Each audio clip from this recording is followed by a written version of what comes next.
கரப்பாம்பூச்சி போகணும்னா இரவு நேரத்துல சிங்க், மேசை, அடுப்பு எல்லாம் சுத்தமா துடைக்கணும். அப்புறம் பேக்கிங் சோடா, சக்கரை கலவைய சிறிது இடங்கள்ல வைக்கலாம். இது கரப்பான் பூச்சியை குறைக்கும். போரிக் பவுடர் சிறிது மூலைகளில் வைக்கலாம்.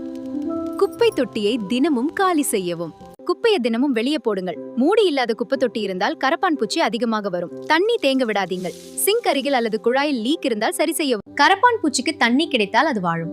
உணவுப் பொருட்களை ஏர்டைட் டப்பாவில் வைக்கவும். அரிசி, பருப்பு, சக்கரை போன்றவற்றை மூடி அடைக்கும் டப்பாவில் வைக்கவும். வாரத்திற்கு ஒரு நாள் டீப் கிளீன். கிச்சன் மூலைகள், ஃப்ரிட்ஜ் பின்பகுதி, அடுப்பு கீழே சுத்தம் செய்யவும். வேப்பெண்ண கலந்த தண்ணீரால் துடைத்தால் பூச்சி வராது.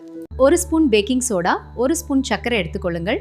கொஞ்சம் தண்ணி சேர்த்து பேஸ்ட் போல கலக்குங்கள். இத சிறிய காகிதம் அல்லது கப்ல வைத்து சிங்க கீழே, அடுப்பு பக்கத்தில், கிச்சன் மூலைகளில் வைக்கவும். எப்படி வேலை செய்கிறது? சக்கரை வாசனைக்கு கரப்பாம்பூச்சி வந்து சாப்பிடும். பேக்கிங் சோடா அது உடல்ல ரியாக்ட் ஆகி அது உயிரிழக்கும். முக்கிய டிப்ஸ்: இரவு லைட் ஆஃப் செய்த பிறகு வைக்கவும். வாரத்திற்கு ஒரு முறை கிச்சன் முழுக்க டீப் கிளீன் செய்யவும். சிங்க் சுவர் அருகே தண்ணி தேங்கியிருக்காதே பார்த்துக்கொள்ளவும்.